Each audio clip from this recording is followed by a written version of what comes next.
ఉగాది లోపే బల్దియాలో ఇందిరమ్మ ఇండ్లు జిహెచ్ఎంసీ పరిధిలో సొంత స్థలాలున్న పేదలకు మంజూరు. హైదరాబాద్ రంగారెడ్డి మేడ్చల్ పరిధిలో ఎంపిక 18,000 మంది అర్హులుగా గుర్తింపు. మొత్తం 12 లక్షల వరకు వచ్చిన అప్లికేషన్లు.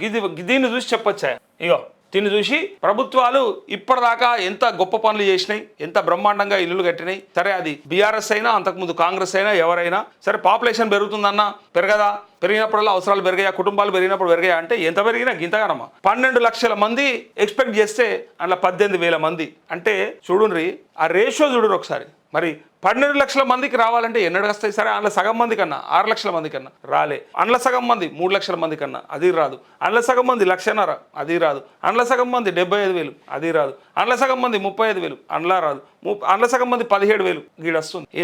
ఎంతమందిని తీసేస్తే సరే అలా అందరూ అర్హులు కాదు, కొంతమందికి అనర్హత ఉన్నది కాబట్టి తీసేసామని రకరకాలుగా చెప్పొచ్చు. ఎంతున్నా సగం మంది అని ఉంటారు కదా అర్హులు. పాపం ఇల్లు లేకనే కదా పెట్టుకున్నది. ఇల్లుండి పెట్టుకున్నారు అంటే అలా సగం మంది ఉంటారు అంటే చెప్పలేము, అట్లా దొరికిరు అనుకుందాం. కానీ ఇక్కడ సరే వీళ్ళు చెప్పేది ఏంటంటే మొత్తానికి ఉగాది లోపల ఇందిరమ్మ ఇల్లు ఇస్తారట. ఇగో జిహెచ్ఎంసీ పరిధిలో సొంత స్థలాలున్న పేదలకు ఇందిరమ్మ ఇళ్ల పథకం కింద గృహ నిర్మాణ సాయం అందించాలనే లక్ష్యంతో అధికారులు ఎంపిక ప్రక్రియను చేపట్టగా ఉగాదిలోపు ఇక్కడ లబ్ధిదారులకు ఇండ్లు అందించాలని ప్రభుత్వం టార్గెట్ పెట్టుకుంది. అందుకు మంత్రులు ఉన్నతాధికారులు వరుస సమీక్షలు నిర్వహిస్తూ ప్రక్రియను వేగవంతం చేస్తున్నారు. అర్హుల జాబితాను ఖరారు చేసి మంజూరు పత్రాలు అందించేందుకు ఏర్పాట్లు చేస్తున్నారు. అయితే ఇక్కడ సొంత స్థలం ఉన్న పేదలకే ప్రాధాన్యం. ఫస్ట్ ఎవరికైనా సొంత స్థలం ఉంటే వాళ్ళకు ఫస్ట్ ఇంపార్టెన్స్ ఇస్తారట.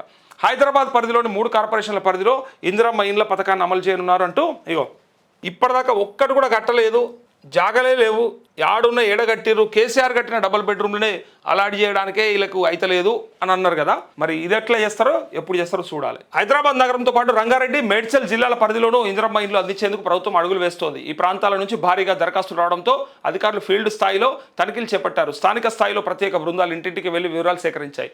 సొంత జాగాలు ఉన్నప్పటికీ ఆర్థిక ఇబ్బందుల వల్ల ఇల్లు నిర్మించుకోలేదని పేదల కుటుంబాలకు ఈ విడతలో ఇల్లు అందించనున్నారు. కాగా ప్రభుత్వ నిర్ణయం వల్ల పట్టణాల్లో భూమి ఉన్న నిర్మాణ ఖర్చులు భరించలేక ఇబ్బంది పడుతున్న కుటుంబాలకు సర్కారీ సాయం ఉరటగా నిలవనుంది.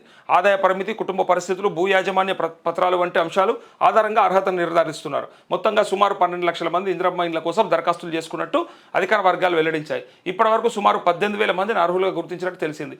ఈ అప్లికేషన్లను అధికారులు రీవెరిఫికేషన్ చేయనున్నారు. ఈ ప్రక్రియను వారంలోగా పూర్తి చేయాలని అధికారులను మంత్రులు పొంగులేటి శ్రీనివాసరెడ్డి, శ్రీధర్బాబు, పొన్నం ప్రభాకర్ ఇటీవల ఆదేశించారు. కాగా ఈ వెరిఫికేషన్ బాధ్యత 3 కమిషనరేట్ల ఉద్యోగులకు అప్పగించాలని కమిషనర్లు ఆర్వి కర్ణన్, అట్లే వినయ్ కృష్ణారెడ్డి, సృజనకు ఆదేశాలు అందాయి. ఈ ముగ్గురు కూడా కమిషనర్లు. మురికివాడల్లో టవర్ల నిర్మాణం, మురికివాడల్లో ఇందిరమ్మ మోడల్ కాలనీల నిర్మాణాలకు స్థలాల సేకరణ ప్రక్రియపై ఇటీవల మంత్రి పొంగులేటి శ్రీనివాసరెడ్డి అధికారులతో చర్చించారు. హైదరాబాద్లో లబ్ధిదారులకు వారు నివాసం ఉంటున్న ప్రాంతంలోనే 5 నుంచి 10 అంతస్తుల్లో ఇందిరమ్మ ఇల్లు నిర్మించి అందించనున్నారు. సిటీకి దూరంగా ఇస్తే వారి జీవనోపాధి దెబ్బతింటుందనే ఉద్దేశంతో ప్రభుత్వం నిర్ణయం తీసుకున్నట్టు తెలిసింది. హైదరాబాద్ పరిధిలో స్థలాలు ఉన్నవారికి నెలాఖరులోగా ఇందిరమ్మ ఇళ్ల మంజూరు పత్రాలు పంపిణీ చేయనున్నట్లు పొంగులేటి ప్రకటించారు.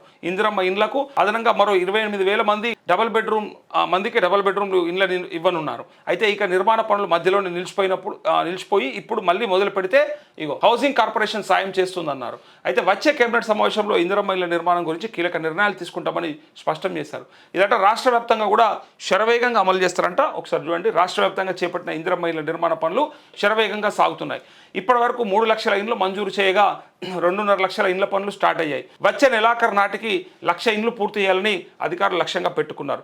1,00,000 గృహ ప్రవేశాలు చేయాలనే టార్గెట్తో ముందుకు సాగుతున్నారు. జిహెచ్ఎంసీ మినహా మిగతా కార్పొరేషన్లు, అర్బన్ ఏరియాలో సైతం ఇళ్ల నిర్మాణాలు జరుగుతున్నాయి. పీఎం ఆవాస్ స్కీమ్లో కేంద్రం ఇప్పటికే 1,13,000 ఇండ్లను మంజూరు చేసిందని చెప్పి మొత్తానికి 3 లక్షల ఇండ్లు ఇచ్చినాం.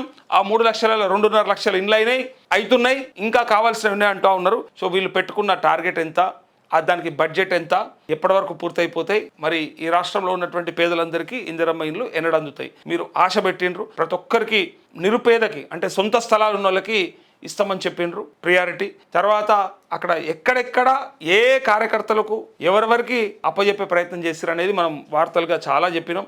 పైగా ఎవరెవరు ఎక్కడెక్కడ కమిషన్లు తీసుకున్నారో కూడా చెప్పినాం. ఫస్ట్ ఆ ట్రాన్స్పరెన్సీ ఉండాలి, పారదర్శకత అనేది మెరుగవ్వాల్సిన అవసరం ఉన్నది ప్రభుత్వానికి, అధికారులకి. ఇదంతా కూడా ఎందుకంటే వాళ్ళు ఇస్తున్నామని చెప్తున్నారు, వీళ్ళు తీసుకుంటున్నామంటారు, కానీ నడుమిట్లా ఎన్నో తతంగాలు నడుస్తూ ఉన్నాయి. ఎన్నో కథలు నడుస్తూ ఉన్నాయి. అవన్నీ కూడా బంద్ కావాలి. నిజంగా పేదడికి ఎవరైతే పేదలు ఉన్నారో ఆ పేదోడికి లబ్ధి చేకూరాలి. ఎందుకంటే ఉన్నోనికే రావాలంటే కాదు, కుదరది. లేనోనికే పెట్టాలి. వాళ్ళు బాగుపడితే అంతో ఇంతో రాష్ట్రం బాగుపడుతుంది. అది అర్థం చేసుకోవాలి.